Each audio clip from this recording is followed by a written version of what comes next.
കഴിഞ്ഞ വീഡിയോയിൽ ഞാൻ പറഞ്ഞിട്ടുണ്ടായിരുന്നു ഈ യാത്ര ഞങ്ങൾക്ക് അത്രയും സ്പെഷ്യലാണെന്ന്. ഇന്ന് ആദൂട്ടൻ്റെ ചോറൂണാണ് കേട്ടോ. 6 മാസം എത്ര പെട്ടെന്നാലേ കടന്നുപോയത്. അപ്പോൾ ഞങ്ങൾ ഇന്ന് പോയിട്ടുള്ളത് പറശ്ശിനിക്കടവിലാണ് കേട്ടോ, മുത്തപ്പൻ്റെ അടുത്ത്. എനിക്കും ആദ്യം അവിടെ നിന്ന് തന്നെയാട്ടോ ചോറ് തന്നിട്ടുള്ളത്. പിന്നെ 2 വർഷം മുമ്പേ ഞങ്ങൾ മുത്തപ്പൻ്റെ അടുത്ത് പോയപ്പോൾ അവിടുന്ന് ഒരു കുഞ്ഞിന് ചോറ് കൊടുക്കുന്നത് കണ്ട്. അപ്പോൾ മനസ്സിലൊരാഗ്രഹം എൻ്റെ കുഞ്ഞിനെ ഇവിടുന്ന് കൊടുക്കണം എന്നുള്ളത്. അതുകൊണ്ട് തന്നെ ഞങ്ങൾ ഇങ്ങോട്ടേക്ക് പോന്നു കേട്ടോ. എന്ത് രസമല്ലേ ഇവിടെയൊക്കെ ഇങ്ങനെ കാണാൻ വേണ്ടിയിട്ട്. ഈ കടകളുടെ ഉള്ളിൽ കൂടെയൊക്കെ നമ്മൾ ക്ഷേത്രത്തിലോട്ട് കടക്കുക എന്ന് പറയുന്നത് ഒരു വൈബാണ് അല്ലേ. എന്ത് രസമല്ലേ കാഴ്ചകളൊക്കെ കാണാൻ വേണ്ടിയിട്ട്. നമുക്ക് എങ്ങോട്ടാണ് നോക്കേണ്ടതെന്ന് മനസ്സിലാവുകയില്ല. അമ്മ വന്ന് കുഞ്ഞിനെ വേഗം എടുത്ത് ഓടുകയാണ് കേട്ടോ. എങ്ങോട്ടേന്നല്ലേ, അവിടെ തിരുവപ്പന നടക്കുന്നുണ്ട്. അപ്പോൾ അത് കഴിയുന്നതിന് മുന്നേ കുഞ്ഞിനെ ഒന്ന് കാണിച്ച് മുത്തപ്പൻ്റെ അടുത്ത് അനുഗ്രഹം വാങ്ങണമെന്ന് പറഞ്ഞ് കുഞ്ഞിനെ എടുത്ത് ഓടുകയാണ്. അപ്പം ഞങ്ങൾ ഫ്രണ്ട് കൂടെ പോയിട്ട് കയറാമെന്ന് വിചാരിച്ചു. അങ്ങനെ ഞങ്ങൾ നദിയിൽ പോയി ഒന്ന് കാലൊന്ന് കഴുകിയിട്ട് അകത്ത് കയറാമെന്ന് വിചാരിച്ചു കേട്ടോ. ഈ മുത്തപ്പൻ്റെ അമ്പലം എന്ന് പറയുന്നത് എനിക്ക് എന്നും എൻ്റെ ഏറ്റവും പ്രിയപ്പെട്ട ഒരു അമ്പലമാണ്. എത്ര തവണ ഇവിടെ വന്നിട്ടുണ്ട് എന്ന് എനിക്കറിയില്ല. ഒരു പ്രത്യേക ഫീലിംഗ് ആലെ. ഒരു ജാതിമത വ്യത്യാസം, ഒരു റെസ്ട്രിക്ഷനും ഇല്ലാണ്ട് ആർക്ക് വേണേൽ വരാൻ പറ്റുന്ന ഒരു അമ്പലമാണല്ലേ. നമ്മുടെ കൂട്ടുകാരൻ ദാ ഇവിടെ കിടക്കുന്ന കണ്ട്. ഇവന് ഒരുപാട് ആൾക്കാരുണ്ട് കേട്ടോ ഇവിടെ.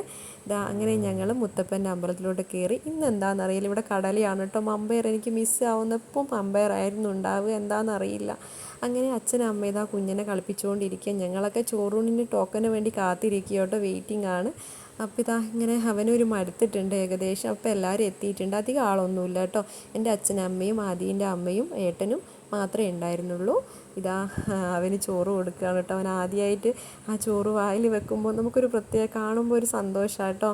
എത്ര പെട്ടെന്നാലേ 6 മാസമൊക്കെ കടന്നു പോയിട്ടുള്ളത്. പിന്നെ ഉണ്ടല്ലോ ഇപ്പം 3 പേർക്ക് അകത്ത് കയറി ചോറ് കൊടുക്കാം കേട്ടോ. ഞാനത് അറിയില്ലായിരുന്നേ. അപ്പോൾ അങ്ങനെ ഞാൻ എന്ത് ചെയ്തു, അതിൻ്റെ ഉള്ളിൽ പോയിട്ട് എനിക്ക് കൊടുക്കാൻ പറ്റിയതിലൊരു സന്തോഷമായി കേട്ടോ. എനിക്കും ചോറ് കൊടുക്കാൻ പറ്റിയല്ലോ എന്നുള്ള രീതിയിൽ പിന്നെ അച്ഛൻ കൊടുത്തിട്ടുണ്ടായിരുന്നു. അതൊക്കെ കഴിഞ്ഞ് പിന്നെ പായസം പുറത്തോട്ട് തന്നിട്ടുണ്ടായിരുന്നു. അവിടുന്ന് പിന്നെ ബാക്കി എല്ലാവരും കൊടുത്ത്. അധിക പേരൊന്നുമില്ല. ആദീൻ്റെ അമ്മയും ഏട്ടനും പിന്നെ എൻ്റെ അച്ഛനും അമ്മയും മാത്രമായിരുന്നു കേട്ടോ. അത് കഴിഞ്ഞ് ഞങ്ങൾ അമ്പലത്തിൻ്റെ അകത്ത് വന്ന് കുഞ്ഞിനെ തുലാഭാരം തൂക്കിയിട്ടുണ്ടായിരുന്നു. അപ്പോൾ നേർച്ചയൊന്നുമില്ല, പക്ഷേ അത് കണ്ടപ്പോൾ എനിക്കൊന്ന് തൂക്കണം എന്നൊരാഗ്രഹം. പിന്നെ ഞാൻ ഇത്രയൊക്കെ വീഡിയോ എടുത്തിട്ടുള്ളൂ അമ്പലത്തിൻ്റെ ഉള്ളിൽ. നമ്മളൊരു സ്ഥലത്ത് വന്നപ്പോൾ വീഡിയോയിലായിപ്പോൾ. ഇപ്പം ഞാൻ അല്ലെങ്കിലും മുഴുവനും വീഡിയോയിൽ എവിടെ പോകുന്നുണ്ടെങ്കിലും.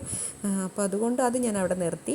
പിന്നെ ഞങ്ങളിത് ആ റൂമിലെത്തി. നല്ല വെയിലായിരുന്നു കേട്ടോ. കുഞ്ഞിന് ഒരുപാട് വെയിൽ കൊണ്ടു. ഭയങ്കര ടയേർഡാണ്. ഞങ്ങളൊക്കെ വെയിൽ കൊണ്ടിട്ട് പിന്നെ വിശക്കുന്നുണ്ടായിരുന്നു. ഞങ്ങൾ ഡ്രസ്സൊക്കെ മാറ്റി താഴെ വന്ന് ഹോട്ടലിൽ നിന്ന് ഫുഡ് കഴിച്ചു. നമ്മളെന്തായിരുന്നു പൂരിയും ബാജിക്കറിയായിരുന്നു കഴിച്ചത്. നല്ല ടേസ്റ്റ് ഉണ്ടായിരുന്നു. പിന്നെ ഞങ്ങൾ വിചാരിച്ചു വൈകുന്നേരം ഞങ്ങൾക്കൊരു സ്ഥലത്ത് പോകാനുണ്ട്. അപ്പോൾ ഞങ്ങൾ അവിടുന്ന് എക്സ്ട്രാ പൈസ കൊടുത്ത് അവിടെ തന്നെ നിന്നു കേട്ടോ. അപ്പം ഞങ്ങളൊന്ന് ചുറ്റിയിട്ട് വരാമെന്ന് വിചാരിച്ചു. പക്ഷേ അപ്പം ഭയങ്കര ടയേർഡാണ്. അവന് സെറ്റാക്കി ഞാൻ ശ്രമിക്കുന്നുണ്ട്, പക്ഷേ എന്തോ ഒരു ക്ഷീണം ഉറക്കാണോ എന്നറിയില്ല.